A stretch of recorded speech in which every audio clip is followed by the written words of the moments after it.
Hey, good morning, River Oak. We're in chapter 13 of Psalms this morning. My name's Caleb, and I'm just excited to read it for you.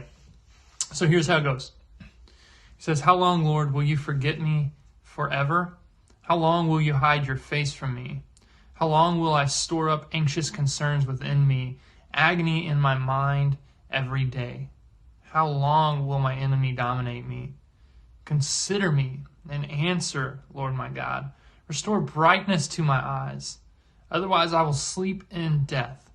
My enemy will say, I have triumphed over him, and my foes will rejoice because I am shaken.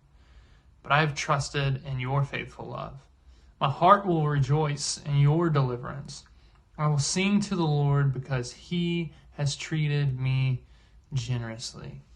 What David does in this Psalms is he shows us a freedom to be honest with God. He shows us a freedom to come before God and ask him questions like, hey, how long, God, do I have to suffer? God, how long will this continue to go on? God, I feel like you have abandoned me. I feel like you have let me go. God, I feel like you are ignoring me. Man, there's a lot of honesty, and I think that's key for us as Christians, that we are not meant to be people who deny our feelings and who try to act like everything is right because we know the living God. Like, we are still people in this world who have real feelings that are really painful sometimes and are really hard sometimes. And David shows us a freedom. And so I want to give you two things real quick. One, I want to tell you that we must be honest with how we're feeling. We must be honest with God about what's going on. We must be honest about what's going on inside. But on the other side, I think we, at the same time, need to realize how deceptive our feelings are. That God is greater than the things that we might be feeling or we might be perceiving as true. That in fact, he is bigger than our current reality.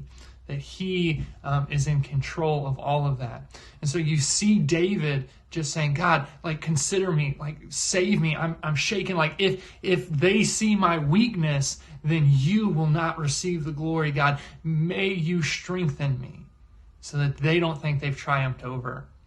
And then in verse 5, you see one little word where he goes from fear to faith, where he goes from questioning to claiming God's promises. Now, that word claiming, I don't mean he's making God promise something or telling God to do something, but rather he's remembering what God has already claimed to do and promised to do.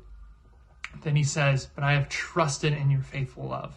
See, faith is living without scheming, meaning we're not trying to depend on our own resources. We're not trying to do our own thing. We're saying, God, I trust you, but then like figuring out our own game plan. Rather, faith is saying, God, I'm just trusting in you, Lord. I'm scared, I'm worried, but man, I am finding peace as I remember your promises. I don't know what you got going on today, but man, may you remember God's promises today. Maybe they be the thing that brings you peace.